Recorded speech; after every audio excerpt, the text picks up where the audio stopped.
Stay up to date on the latest in music with Sound Up with Mark Goodman and Alan Light. Join the Sound Up Pod Squad simply by liking our Facebook, following us on X, and signing up for our weekly newsletter at sounduppod.com. This is Sound Up with Mark Goodman and Alan Light, the only music podcast that matters. This week on Sound Up, guitarist, songwriter, Rock and Roll Hall of Fame member Ricky Byrd joins us to discuss his new release, NYC Made. Plus, Kiss are returning to the stage 2 years after their final End of the Road show. At least one other rock star registered in his displeasure with this. Taylor Swift breaks her Instagram hiatus, and the Jonas Brothers announce, this'll make you feel old, a 20th anniversary stadium tour, and a bunch of other announcements. Plus, your comments to our throwback question, what was your first outdoor concert? And a Pod Squad review of Inhaler live. Before news, we got a quick mention of the Opry 100 TV special last week. Yeah, I just wanted to mention really quick that there was a special like middle of the week last week celebrating the 100th anniversary of the Grand Ole Opry. And I just have to say, because it's easy to dump on these specials and awards shows and everything else, this was pretty great. And I think really notably, music forward. There was so much music on this thing. And it was done, there weren't movie stars and athletes and crazy comedy packages. Like, it was really historically accurate, respectful. Yeah. It was just done really, really straight.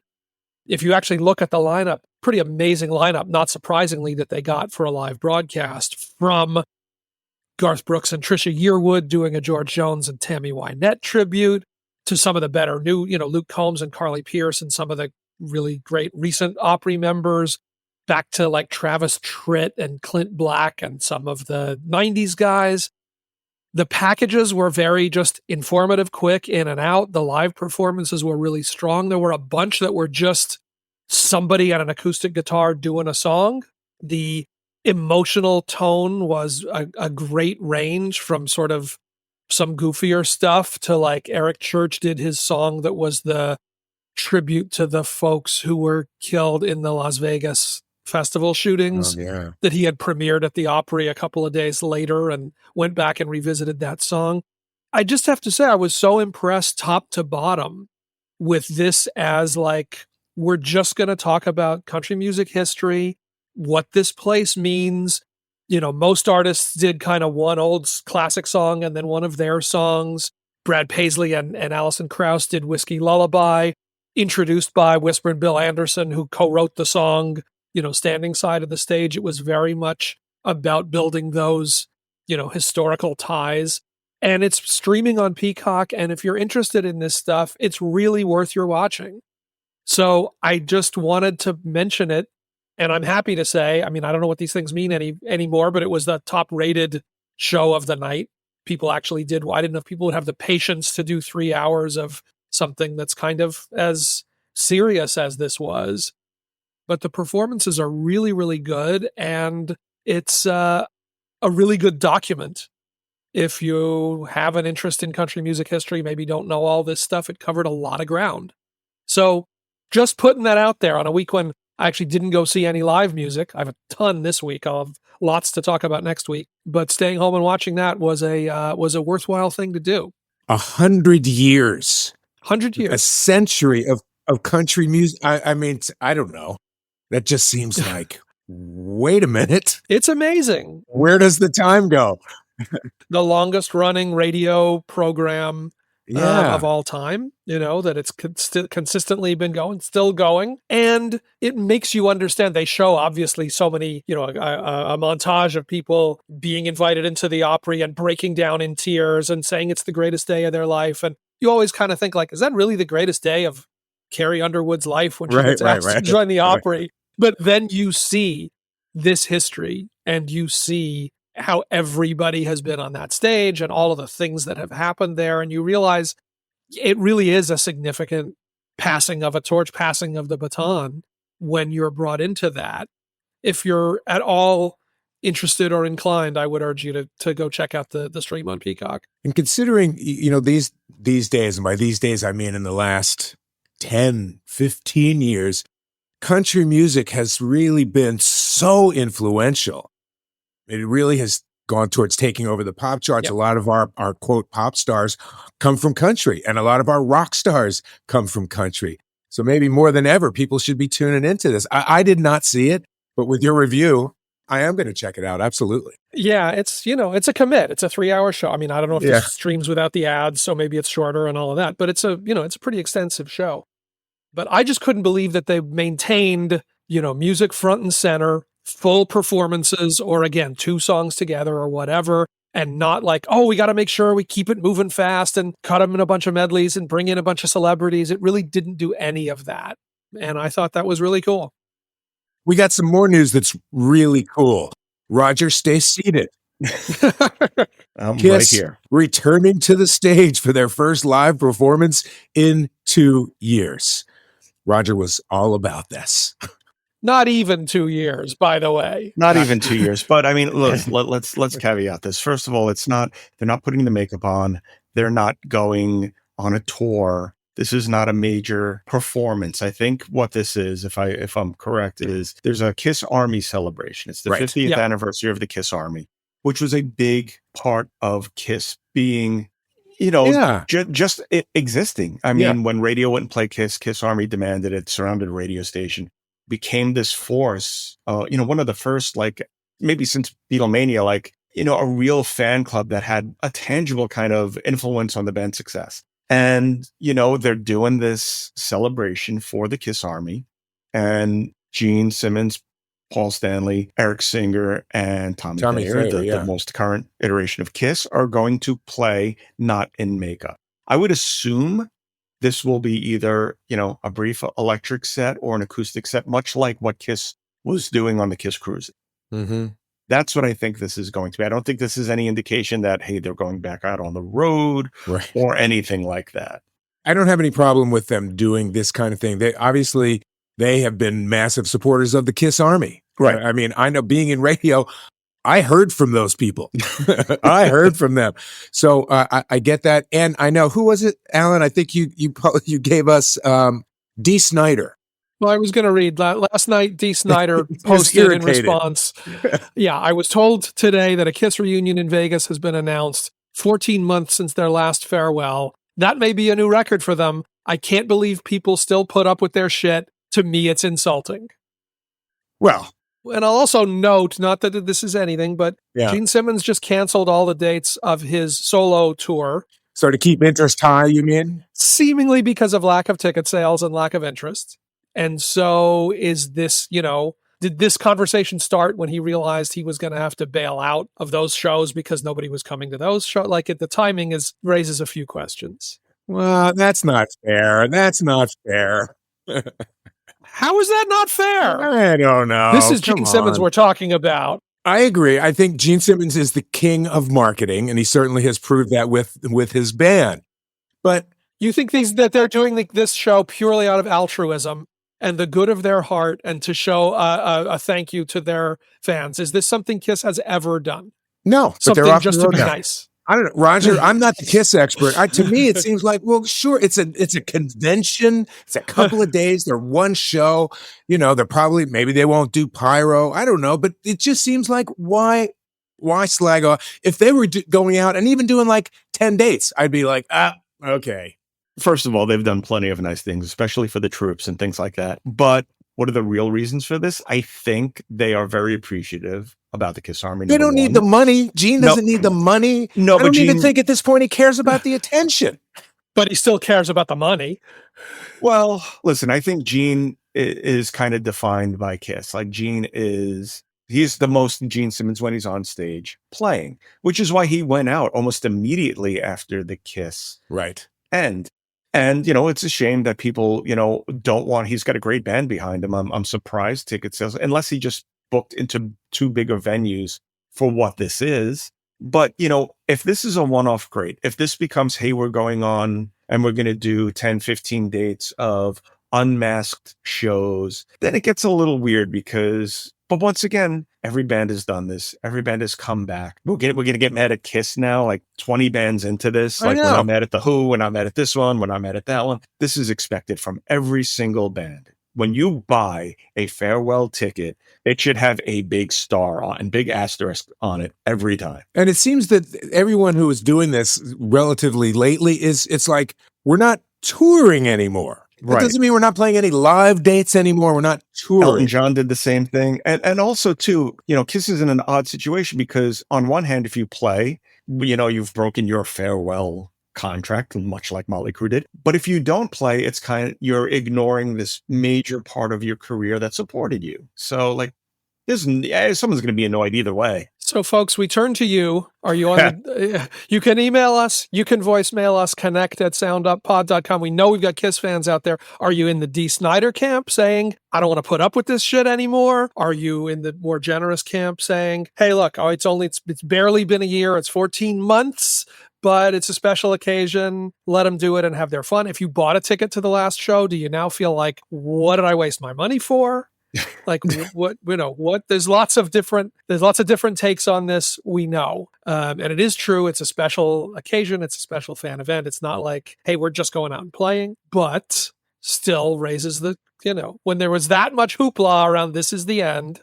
Yeah. Are you okay with it? Well, the other thing too is this a ticketed event? The actual concert. Yeah, or is it? Meaning, if this is a free thing, then everyone should shut up. Yeah. Or just part of your conference, of your event. If you're going to the convention, yeah. So that's true. That would be a good question to answer. And why do I think it's a ticketed event? I don't know. I'll do some research while you guys are talking about the next story. Thank you. So next to note is our girl Taylor Swift spent 100 days off of Instagram.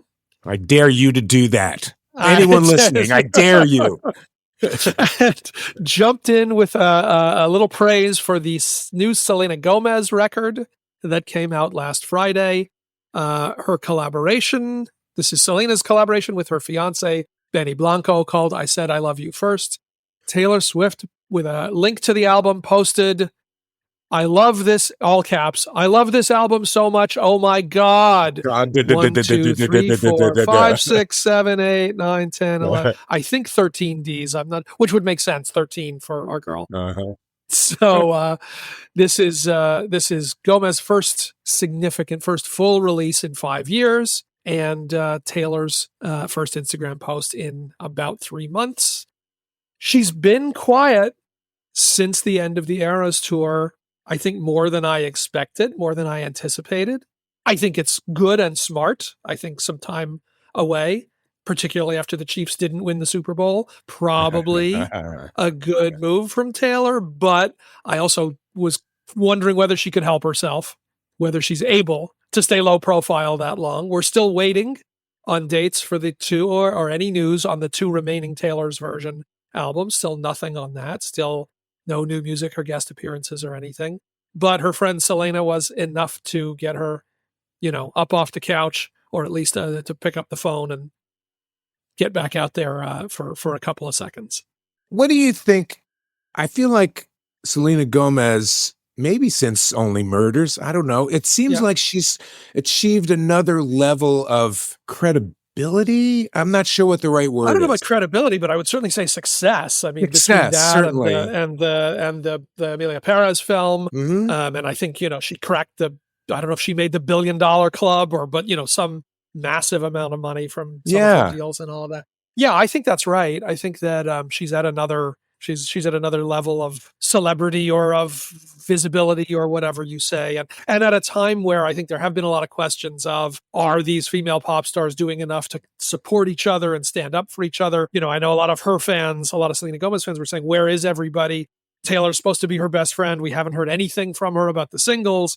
I think part of the reason for this was Taylor saying, hang on, you guys, I'm still here for my friends. I didn't jump up for, every song as it's been released, but I'll support the album. I think all of that is factoring in, but I think you're right that, she's certainly at another place than she was a few years ago. Yeah. I know. I feel like I regard her differently rather than just a Latina pop star. She's something else. I mean, look, is she the greatest actress in the world? Well, I like her more in Amelia Perez than in Only Murders. I just think I think she has gotten better as an actor. I think her certainly more success, but I think as a performer also, I think she's gotten better. Have you listened to this album? I have. I have. Tell me, I've only listened to the singles. I didn't sit with the full album yet. And I think Benny Blanco makes really good records. So I'm, interested. I'm a bad one to judge on this because that's not my lane. Yeah, sure. I enjoyed it. I got it. I thought that that the songs were interesting. I thought she sounded great. They sounded great together. Roger's shaking his head. I love her, but I feel like this is a attempt at a Billie Eilish record. And I found myself, she's doing the soft vocal thing, and I kept turning it up in the car because I couldn't hear what the hell she was singing. And I'm like, I shouldn't have to keep turning the song up to hear what's going on. But it had moments that I did like. I have a feeling, though, that she might be headed in, and not in a negative way at all, but in an LL Cool J career trajectory where 10 years from now, you might know her much more of an actress who had a music career. Oh, I think you do now. It's on the way. Now. I agree.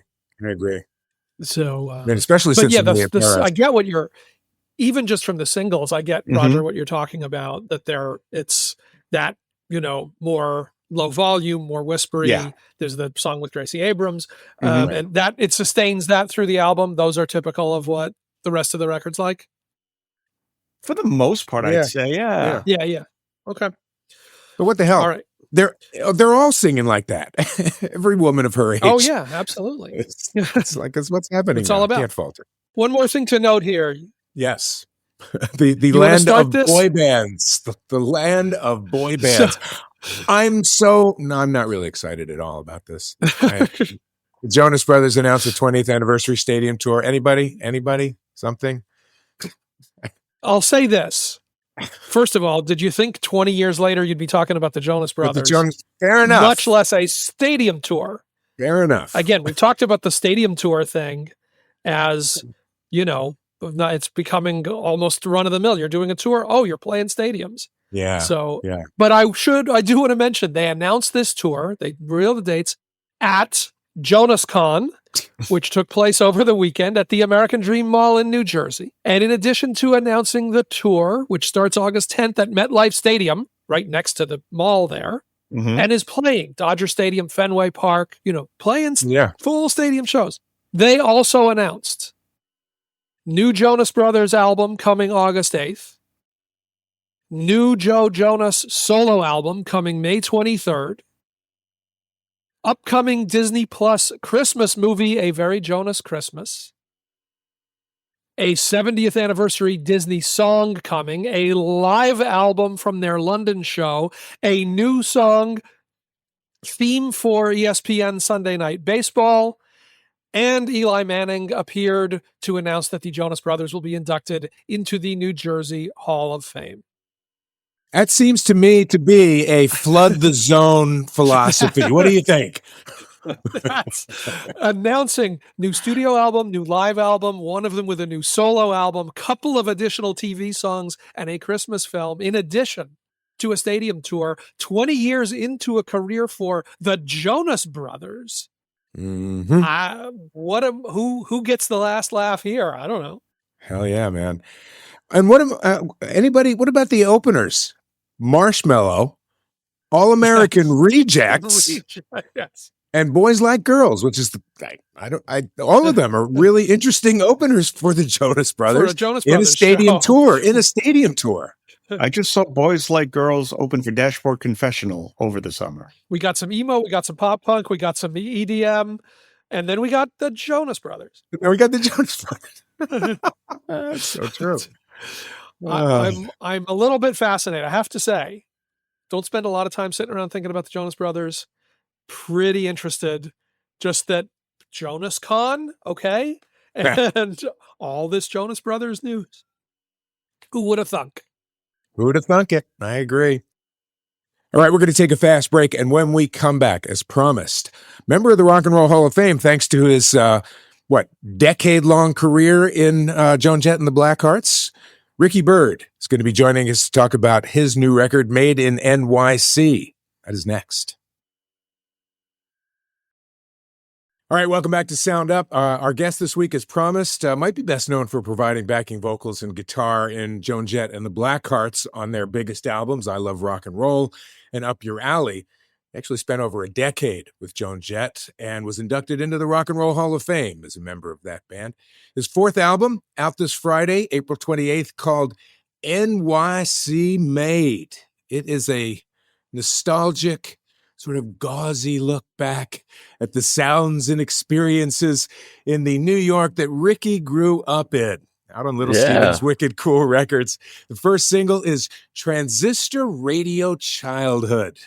Ricky Byrd, welcome to Sound Up, man. Good to see you. Good to see Nice to be here. And I guess you're getting all of the right, reasons I did the record. Oh, cool. Good start. So here's there's a couple of things. I mean, in that song in particular, and this is one Little Steven co-produced with you and your longtime producer, I know. He's on that one. Bob Stander. You shout out Cousin Brucey. And by the way, I should mention, I spoke with a friend of mine last night who is working with Brucey to get guests on his radio show in New York. He's going to let him know that you shouted him out. Just wanted to good. Brucey will find out that he was shouted out on Ricky Byrd's record. But, hey, and I'm not stupid, bro. I'm New York smart. Like, I figured if I name some of these people, they'll play my song. Right? They'll look out for you. That's right. So, but you also in the song, you shout out the Yankees. I'm not sure if that was a great idea. The Boston market, gone now. Right? I mean, who's going to buy your record now in Boston?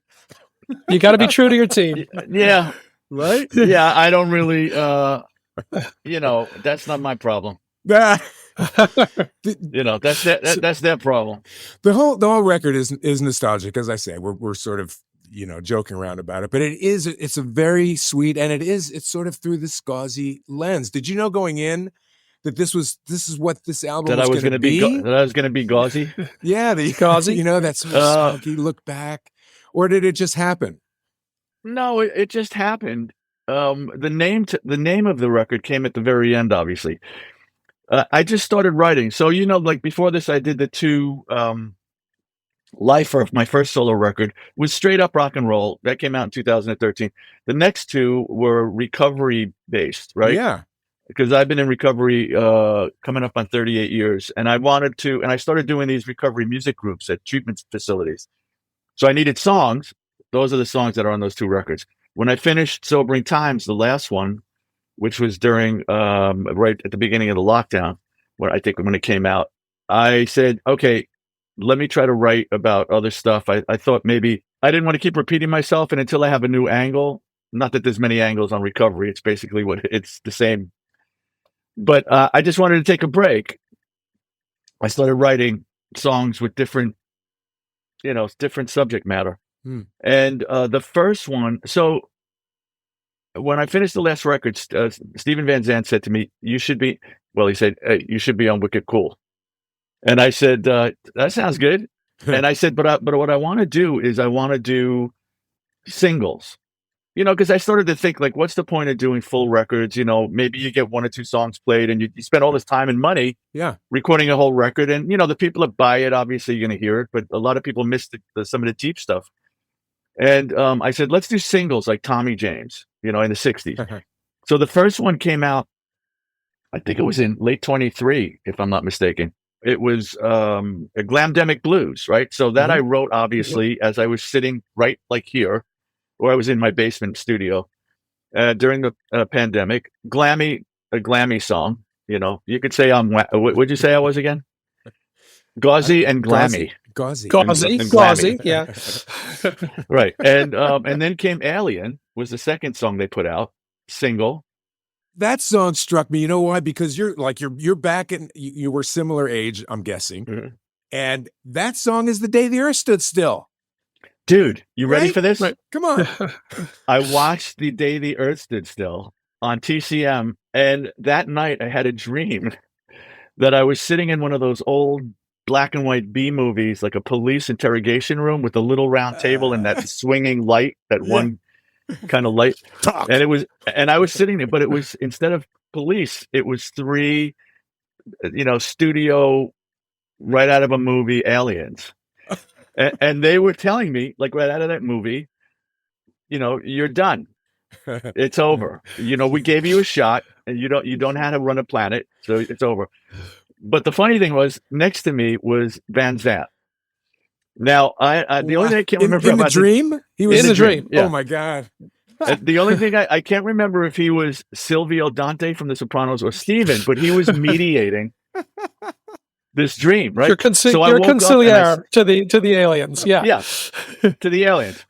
And he was like, wait a second, give us one more chance, And I woke up and I picked my guitar up.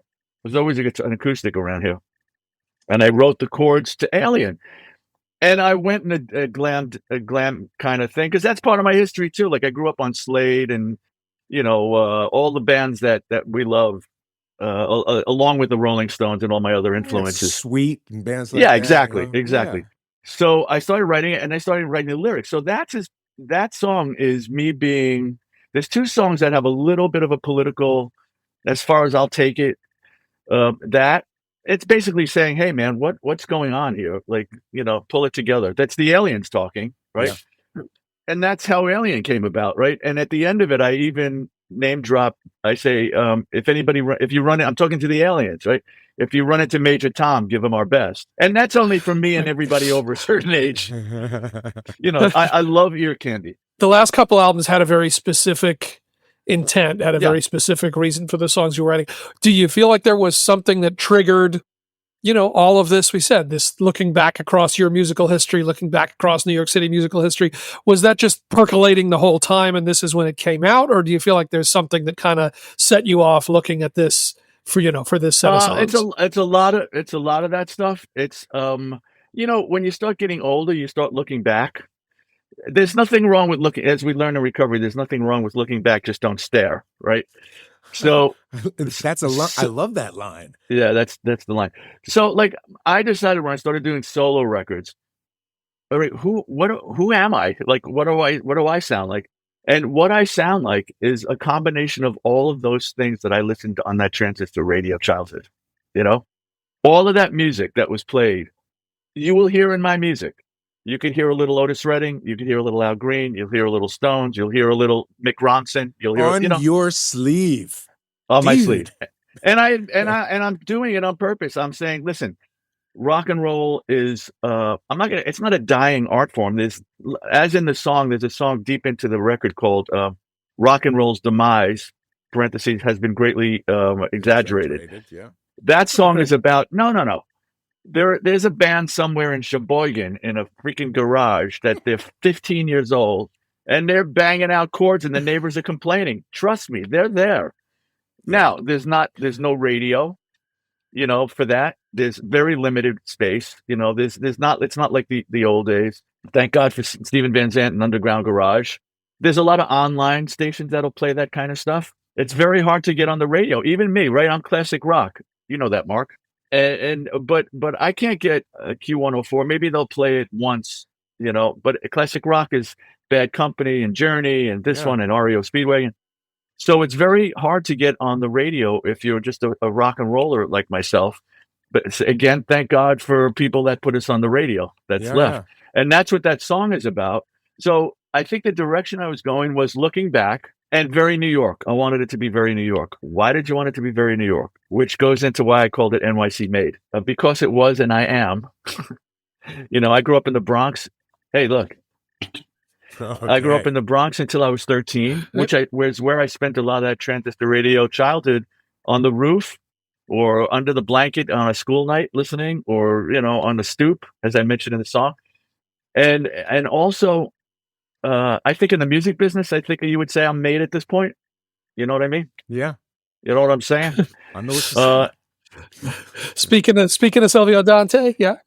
Right? Yeah. And also, I got to be honest, during campaign season, I got kind of pissed off at how my city was being portrayed in the news. Because it's a giant city that everybody wants to come to all over the world. and there's millions of people, and there's crime. I mean, when I was a teenager, there was more crime in the 70s, right? Right. So I was just like, dude, stop. This is the greatest city. It's got everything. It's got everything you want. And I Amen, said, Ricky. all right, let me call it NYC Made. Yeah. Wear it proud. I'm trying to represent. I'm representing. And if you look at the album cover, it looks like I'm saying exactly what I just said. Yeah. Looks like you defaced those steps. Yeah, no, that might be a little bit of Photoshop, but this is my like Dylan. This photo shoot was taken on McDougal Street, so you can't get more New York than that. West Village. And another little piece of trivia is so Susan in 1978, we were on RCA. That was a band, and we had a vinyl, right? The famous blue vinyl. Everybody knew that band. With Joan, obviously, I did 7 or 8 albums with her, whatever it was. I was vinyl. This is my first solo piece of vinyl. And I'm really excited about that. I finally got, because I've had CDs. Right. Now I got the vinyl. Yeah. Well, you touched on something. You talked about, you only wanted to release singles. And I can understand in this day and age why an artist would say something like that. But here you are with a full album in full Taylor Swift style, tons of Easter eggs everywhere you look in every I love freaking that. I'm song. so happy you said that. But that's what I mean, on your sleeve. It's not like you try and hide it. It is there. Well, somebody said to me, did I hear you yell at the end of one song in the fade? I saw you, right? Which is at the end of Happy Jack, right? That's right. Pete Townsend. Keith Moon was playing around, and Pete Townsend at one point, I saw it. And I'm like, yeah, I did. Why did I do it? I did it for you, Mark, and you, Alan. Well, so I want to say 2 things. First, I found this little bit of information that maybe you'll find interesting.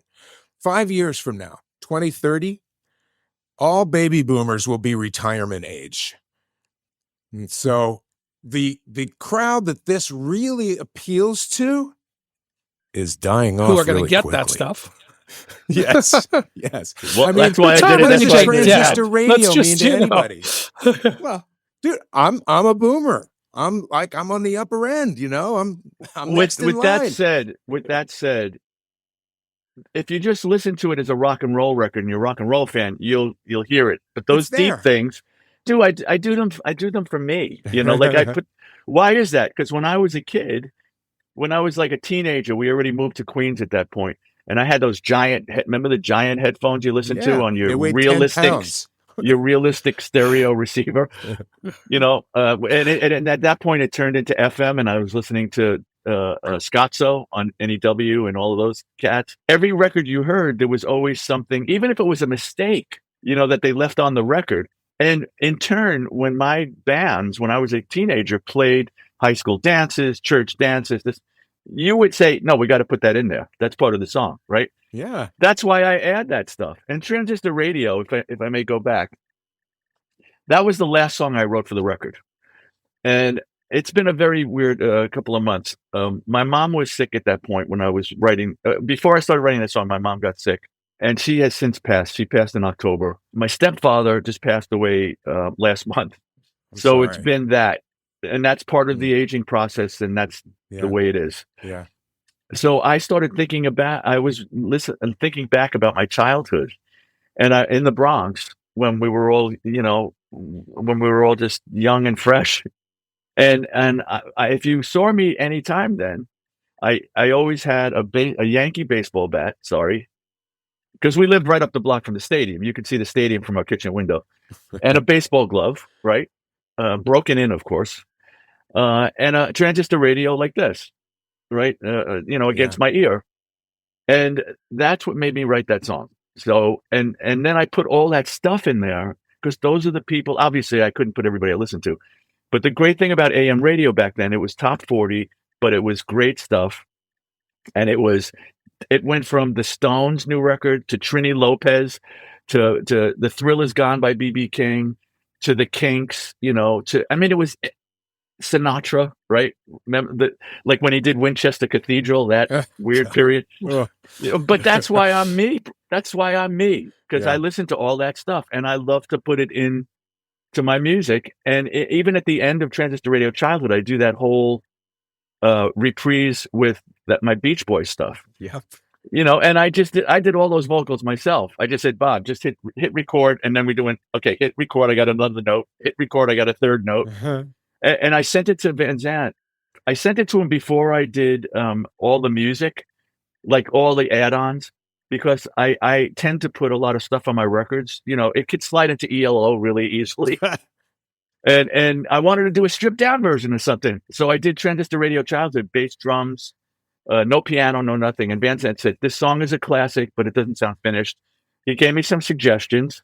So we added keyboards and the theremin at the end that Jeff Kazee played on, all the other stuff. And then he said to me, I already had the bapas, but he said to me, I don't like that you sing all your own backgrounds. He said they're very tight and they're very neat, but you need to mess them up a little. So come up to the Renegade Nation, Wicked Cool Studios, and we got Willie Nile headquarters. We got Willie Nile. We got Jeff Kazee, who played with Southside Johnny for 30 years, and all my records. We got Mark Ribler, who was Van Zandt's MD for the Disciples of Soul, and Van Zandt, and they sang the bapas. See, at the beginning and all through the song. Then me and Van Zandt went through I would say, I think they're too loud. And Van Zandt would say, they're not loud enough. And I'd say, no, they're too loud. And he'd say, they're not loud enough. So I kept goosing him a little. And finally he texted me, say, someday, my friend, you will learn to trust me. That's what he texted me. It's going to be the next thing I was going to ask, as you've mentioned Van Zandt, it comes out on Wicked Cool. I mean, and love this stuff and, have the knowledge that you've got. He is, of course, such a scholar and such a studio, the studio experience that he's got, the production that he's got. I know he helped out on a couple of tracks playing and singing hands-on. What do you get from him when you're doing this work, from somebody who has put in, the time and the thought and everything that he brings to all of this? What did you learn from that? Well, first of all, he's a great guy. That's one thing. But, and his text messages could be either yes or no, unless, he's in the right place. But, we didn't work together for the first half of the record. Now to go a little sidebar, you asked me why it's a full length album. It's because I kept writing songs and recording, and all of a sudden I had 14 songs, and I went, okay, let's just do a record. Okay. That's why. But, the first half of the record, I didn't know what the protocol was with Wicked Cool. I was just sending songs to Dennis Mortensen, the producer for the radio show, and he would send them to Steven, and then eventually you would get, he loves it, or he does it, and he says, no, give me something else. And then I wrote my Jeff Beck tribute after Jeff Beck passed, my instrumental, Rhapsody in Blues. Yeah, Rhapsody in Blues, my first instrumental ever, because I couldn't put it into words. I played it for Maureen Van Zandt, and at a gig at the Cutting Room, an event I was at, and she played it for Steve, and he said, I love that. And that's halfway through the record when we started actually talking, and that's when I asked him, can you jump in and give me some advice? Now, when you ask Mr. Van Zandt for advice, you're going to get advice and comments. I want you, can you put this over here? No, I don't like that over there. Make this, take the back end and let's move it here. And I said to him, look, I'm a guy I will take suggestions. And if I feel really strongly about something, I will say, no, I like it like that. 98%, I was great suggestion. So he really worked on Transistor Radio Childhood, Sweet Bird of Ute. Oh, come on with that title. Come on. A little, we at first, when we're recording, Bob puts it up on the screen and he punches in Sweet Bird of Youth. And I went, no, Ute. Let's keep it in the New York mode, man. And Van Zandt had some, they sang backgrounds on that too. And he had some musical suggestions. Anna Lee, which is the first single to come out, which is the second single, Transistor Radio Childhood. Now, we're not counting the ones that came out last year. This is for the release. Yeah. So Anna Lee comes out, with the record in a week's time. So how did that happen? Okay, Anna Lee, I wrote with Southside Johnny in 2007 for the Lifer record. And it didn't wind up on the Lifer record. I can't remember. We ran out of space and it just didn't quite fit. I thought it was a little too Rod Stewarty for what I was doing, or Odyssey, whatever it was. Not that you could be that, but when you're listening to a whole 12 songs. I said to Bob Stando, what else do we have? Let me send, before we close the door on this, let me send what we had to Steven. I sent him Anna Lee. I told him I wrote it with South, and he just got right back. He said, that's on the record. But let's add drums. There were little drums on, parts of it. He says, let's add drums. So I got Aaron Comis from the Spin Doctors, who played on parts of the record, the last half. Kazee came in and played accordion. Van Zandt played mandolin. We had a fiddle player, and that's how it wound up on the record. And it's the first single, which I think is an interesting choice for Underground Garage. But hey, man, I'm good. I love this song. I've been playing that song when I play solo acoustic for years. So what is? Lead I with know the that one of your songs from this record is supposed to be the coolest record in the world on the radio station. Well, Transistor Radio Childhood was, 4 weeks ago, whatever when it was. Came out. Okay. Anna Lee is going to be the coolest song in the world next starting the 28th. The next when the album comes out. Yeah. Well, it comes out on the 28th, but they start the coolest song on the following Monday. Right. And listen, you know what? You know me a long time, Mark, and recently Alan, for the last few records. But you know why I do this? Because when I get in my 2015 black Grand Cherokee Jeep and I'm driving out, on the Bell Parkway or something, and I hear Kid Leo say, here's the new one from Ricky Byrd, guitar slinger Ricky Byrd. I'm like, yeah, that's why I do this. So I hear it on the radio like I'm listening, like I'm 14 or 13 listening to my transistor radio. Awesome. That's the way Isn't it's that cool? supposed to be. It is. That is the way it's. That's the way it's supposed to be. There is the whole thing about this is, and we're going to let you go in a second. The whole thing I think about this, the album and your take on it is that there's a romance to this era that I just don't think exists now, and I don't imagine that people will look back on this era romantically. That's my take on it. I mean, I guess everybody does, but I don't know. Like I say in Rock and Roll's demise has been greatly exaggerated. Every generation has its own music. Yeah. And unfortunately, It's up to us to listen to new music and go, yeah, our stuff was better. Which, I don't know. It's up for every.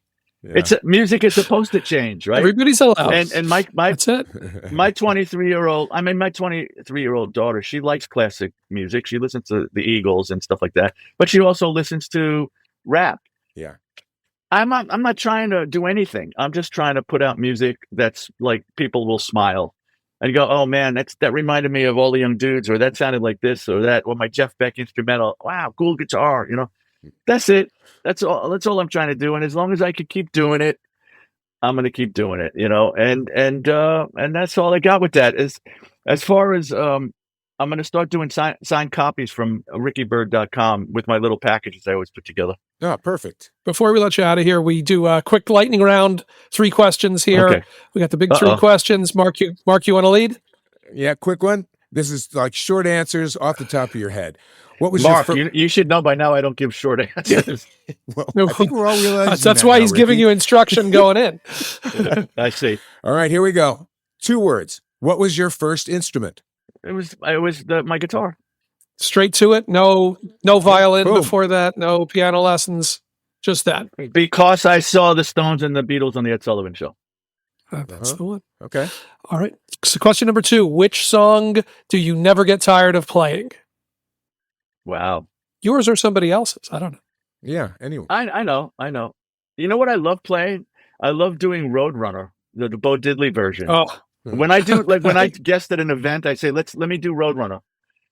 Because I get to do my Steve Marriott-ish kind of singing, and I get to play some nasty guitar, and I'll say Roadrunner. Playing wise, yeah. I mean, I love rock and roll. When I do an event, I'm always asked to play that. I love playing. I love rock and roll. Sure. There's more than 2 words. Sorry. No. It's all good. Just short. This is the final one. Who is your musical hero? Gershwin. Oh, there's a New York answer. I see what you did there. I see. Dude, the day Rhapsody in Blue. The day that Rhapsody in Blue doesn't make me tear up and give me the chills, it's time to retire. Ricky Byrd. Perfect. The Birdman, as his moniker says. NYC made. When I was still drinking, I was the Birdman of alcohol. Okay. Think about it. You'll laugh on the way home. That works. Ricky, thank you, man. Thank Pleasure. you very, very much. Pleasure talking to you. All right, welcome back to Sound Up. As always, we want to hear from you, our Sound Up Pod Squad. And every Thursday, we present a Throwback Thursday question, courtesy of the great forces of social media. And this week, our question was, what was your first outdoor concert? Got a whole bunch of answers here. You want to kick us off? Oh, wait. I want to know if you guys remember yours. Outdoor concert. The weird thing for me is as far back as I can remember, because for some reason or other, we've talked about something like this. For me, what the furthest back that I can remember is the McCoys, hang on Sloopy, this is way back, at Steel Pier in Atlantic City. So it was sort of like my first rock show that I can remember, or any kind of show. And it was outdoors. What about you, Alan?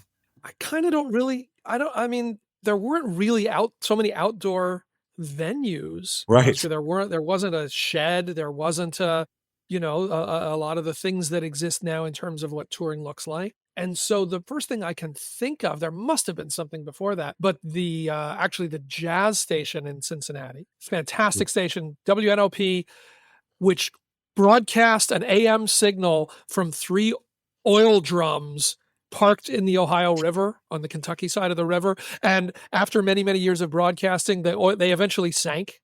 It was a great little stay. They hired all the drunk DJs who'd gotten kicked off of other stations who were like, I want to just play jazz records anyway. A lot of comedy records. They used to do a little festival actually over the Indiana border at a sort of a park. And I remember like in high school going to those shows, which were really fun, just sort of jazz picnic style. I remember going with a friend of mine to that.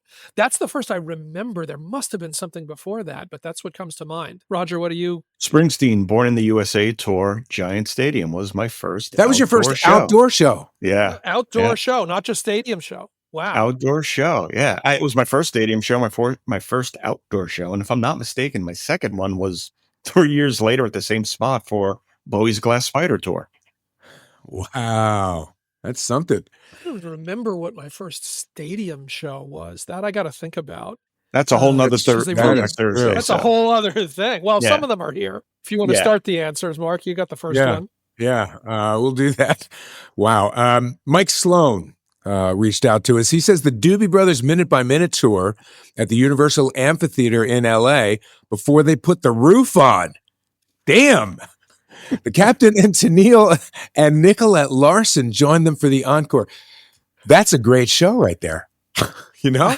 I'm assuming that they opened and then joined them for the encore. Not that they were just hanging out and came out and sang the last song with them. But it's LA. Maybe. I don't know. Who knows? Well, he doesn't note that they opened. So, I didn't even I think this is that way. I think this is a different conversation for West Coasters too. I think there's a lot more. I mean, more historically, opportunity. Yeah. There's the Hollywood Bowl. Like right. The Beatles played the Hollywood Bowl. So, there's a different sort of relationship to outdoor venues, I think, than the rest of us. Jason writes, June 18, nice with the date. Must have the ticket. June 18, 1990, Billy Joel at the Star Lake Amphitheater in Burgettstown, PA. I was 16. It was a bunch of firsts. First concert, first outdoor show, and the second night of the first artist to play at the venue. Didn't have my driver's license yet, so my mom took me. Big, huge shout out to all the parents who took their kids to the shows who didn't have their driver's license yet. So true. So true. Gail Milne writes, Linda Ronstadt, Alpine Valley Music Theater, September 7th, 1977. Yes. Is that the Mad Love? Was that the Mad Love record, I think? 77? Was that already Mad Love? Or is that still back in the USA? I don't know. Maybe it was back in the USA. Yeah. Go ahead. Our friend John Ezzo, The Who and the Clash at Shea Stadium, not a festival. Right. But if I remember right, opening before the Clash went on, the recently departed David Johansen was the opener on that date, right? Damn it. You're right, Alan. I had forgotten about that. Oh, wow. Yeah. That's right. I saw some references to that when he passed a few weeks ago, saying famous show, the Clash and the Who at Shea Stadium. The Clash eventually put that out as a live album, and that David Johansen was actually the first on the bill for that. That's right. Okay. Thanks for that one, John. And congrats on your new song, by the way, John. Sounds good. We're big fans of John's band. There you go. Plug for John's music. Stormy Neil Mangello Stormy. Beach Boy. I never knew the rest of Stormy's name. There you go. Beach Boys in Charlotte. There was a contest where everyone in our high school won tickets because our cheerleaders won a competition for doing a routine for Be True to Your School. That's pretty awesome, Stormy. Every part of that is great. Right? I would just assume every Beach Boys show is an outdoor show. Yes. That's also spiritually it is. That's right. And I love closing on this one from Melissa. Mine was a fair in Ohio while visiting my aunt and uncle. I had to be in grade school or junior high. Anson Williams, Potsy from Happy Days, sang. They took me to meet him. I even got an autograph photo when I met him. So Potsy, I don't remember Anson Williams singing. Right. But I remember him singing. In Ohio is where he would have been. Sure. Wasn't he the singer in the band? I remember him singing on the show, right? Yeah. Singing Put Your Head on My Shoulder on the show, right? Right. But never at any live dates. This is the first time ever hearing about that. Impressive, Melissa. Apparently she made it to the Potsy tour. So Potsy over America. Shit. But I hear he's coming back. He said he wasn't going to tour again. But I hear he's coming back. Potsy. When we talk about one named artists, we have to bring up Potsy. Doing the stadium tour. Potsy. Gotta say, I can say Richie Cunningham. I can say Arthur Fonzarelli. I cannot tell you Potsy Weber. Maybe yes, Potsy Weber. That came into my head. Wow. I would have never pulled that out. Never. It should just be Potsy with an exclamation point, like Frente. Like 100%. Oh my God. All right. So we have great comments, and to see all the comments from the best fans around the Sound Up Pod Squad, go to our socials at Sound Up Pod. And speaking of the Pod Squad, we do have a concert review. Scott in Houston. Hello, Sound Up. Here's a quick 60-second poolside concert review from Scott in Houston. Irish alt-rock band Inhaler came to Texas for St. Patrick's Day a few weeks ago. I know it sounds odd, but who doesn't want to celebrate one of the biggest drinking days of the year with a sold-out Houston House of Blues audience of Gen Z girls and balding, wifeless Gen X men? Inhaler is touring their latest album, Open Wide. It's their third album, and they're still delivering great original songs. Live, the band has matured since I saw them tour their debut back in 2021. And forget the Nepo Baby thing, this band stands on its own. And the tight four-piece sounded great, and the crowd sang along to all their favorites. All it might take is one big hit, and these guys could follow a path straight to the stratosphere. Thanks for listening. I'll keep reporting. Boom. It's just that easy. All right. Thank you, Scott in Houston. Scott poolside. Like he says, it's just that easy, folks. If you want to send a voicemail, do 60 seconds. Look how much you can get into 60 seconds for a report. Get it on the air. And happy to hear Inhaler's still holding it down. I haven't listened fully to this new album. I have liked them in the past. I've talked about them, I know, in the past. And they are a good live band. And I hope if they keep getting better, that's great. We get these reports from all over the country, from the Sound Up Chopper. We are flying around collecting your reports. And Scott did the perfect thing. He understood, we're talking 60 seconds, 90 seconds. Look how much you got in. Good point. Understood the assignment. All yeah. right. So before we get out of here, we got to do our new music picks. As always, you can check those out on Spotify, the Sound Up Soundtrack playlist on Spotify. I'll kick it off just real quick. I got 3. My first one is LP Giobbi, who is an incredible female DJ. We had her on our show back on Sirius 100 years or so ago, but she is constantly touring, constantly putting out music. And what I've loved about her as a DJ is over all of the stuff that she comes up with, which I love. She's a classically trained pianist, and she adds keyboards live on stage to the beats that she's playing. She's going back and forth. She's literally doing vinyl keyboards. She's incredible to watch. And this Galt is the name of the single.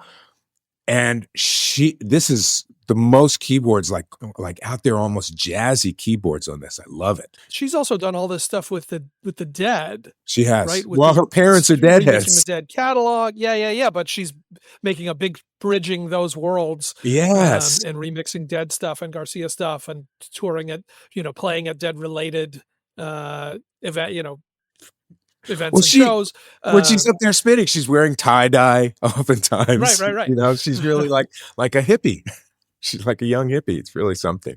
Also, I've got, I talked about her show last week. ZZ Ward was in New York. She is out on tour, and her new album is just out this past Friday. It's called Liberation, and that is one of the original tracks on the album. It's a blues album. It's a great blues album. She sings her ass off and has just leaned hard into it. She just got off tour with Slash. He did his blues tour. She opened for him. And a lot of the stuff that you heard on that tour, you'll hear on this album. Liberation, title track from the album, just out. And a great track and prescient. She talks about things that should be talked about in these days. It's not just a blues record. Finally, and I know, Alan, we're going to segue to you here. I knew that you were going to pick this, but I couldn't not. The Waterboys featuring Fiona Apple. Letter from an Unknown Boyfriend. The Waterboys back with new music coming out. Maybe you know more than I. I have no idea how these two got together. Oh, so this... I'll let you finish, but this is a whole... No, you take it over. I'm sure you know more than I do. I just loved it and wanted to mention. Go. So first thing is, there are a few things in the world that make me happier than being able to say new music from Fiona Apple. This is not a song that she wrote, right? But this is not the Waterboys featuring. This is essentially a solo Fiona Apple performance, just written by Mike Scott, and it's on the new. So the Waterboys have a new album. I think we've talked about this. The Waterboys have a concept album about the life of Dennis Hopper. Yes. Yeah. That is the full album. And they wrote a song essentially from the perspective of one of his girlfriends, one of his abused girlfriends. Yeah. Talking about him and her experience. They heard Fiona's performance, her cover of Hole of the Moon, that she did for a TV series. There is they use part of the song, whatever the series was, but there is a video on YouTube of her full performance of the song with a fantastic band. I forget who all is there, but Wendy and Lisa play on it. I forget who the drummer is, but a great drummer. And it's magnificent. And Mike Scott said they heard that cover. They loved it so much that when they wanted a female voice to deliver this song on the album, they went and asked her and thought, if she likes our stuff enough, maybe she'll do it. She did. And it's basically Fiona and a piano. Very intense, very powerful performance. It does sound Waterboys-ish, doesn't it, to you? It does sound Waterboys-ish. It's not her, it's not her writing. Yeah. I miss her writing. I am a, psychotic fan of Fiona Apple, songwriter, in addition to everything else. But I think it does exactly what they wanted it to deliver. I haven't heard the full album, but imagining what kind of a role this song would play on the album, I don't think you could do better than to turn to her for this kind of wounded, angry, confused sort of a sentiment that's coming through in this performance. The song is called Letter from an Unknown Girlfriend, and it is not on the streaming services yet. It is only on the Waterboys YouTube channel for now. It took me a minute to find it after I was reading about it. Yeah. Album's coming out this week or next week. Album's coming out soon, but right now that's the only place to find this. But yes, that was certainly one of my picks. And my other pick this week, I mentioned Eric Church earlier for his performance on the Grand Ole Opry Celebration. But the next day, Eric announced a new album coming called Evangeline versus the Machine. We will find out what that means. And I'm just always interested. I think Eric Church is one of the most interesting figures, certainly in country music right now. One of the more experimental, at scale sort of artists, chasing different sounds, different things in his head, different ideas. Coming off of his last tour, which he used a horn section and different kinds of arrangements, it sort of indicated this album might go that way. And indeed, there's a lot going on this song. It's probably a little too much. There's these kind of punchy horns. There's big background vocals.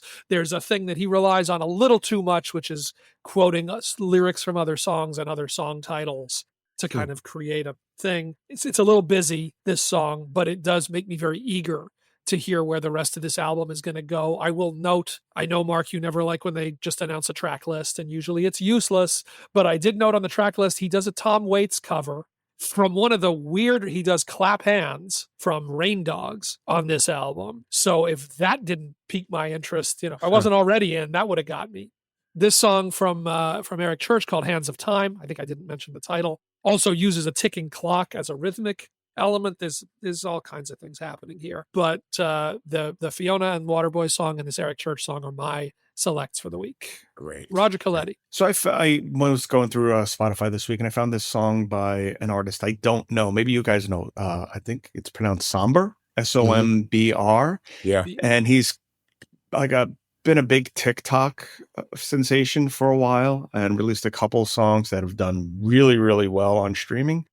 But he released this song called Undressed this week. And it's funny because over the past several weeks of going through new music, I've heard, there was one song that actually sampled Gautier, but I've heard that style of Gautier's in a lot of different music from that one specific hit that he had, somebody that I used to know. And I've heard like that, like the influence of that song I'm hearing. Including the recently re-released new Doechii.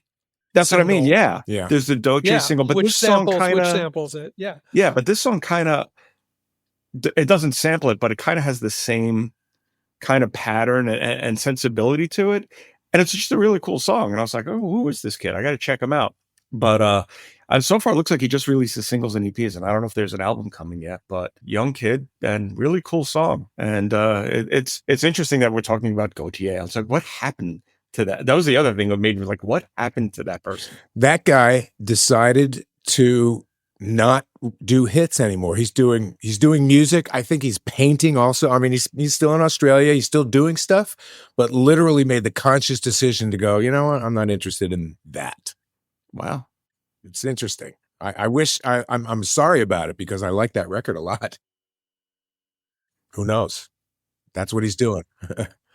So I think that's it for our new music. So just a reminder to give us a 5-star review, to like our Facebook page, and make sure to check us out on Insta, X, Blue Sky, and TikTok. You can always email us, as you heard earlier in the show, voicemails or whatever you feel like writing, connect@sounduppod.com. And our playlist, it's the Sound Up soundtrack playlist on Spotify. We just keep on adding to it. We got a great list for this year. You can just go and check out over there. And that wraps it up. This edition of Sound Up. We're done.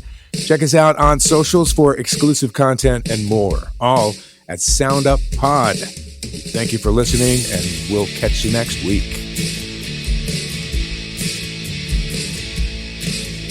Sound Up is hosted by Mark Goodman and Alan Light, produced by Roger That Media, distributed by Revolver Podcasts. Theme music by Smile from Tokyo. For more information, go to sounduppod.com.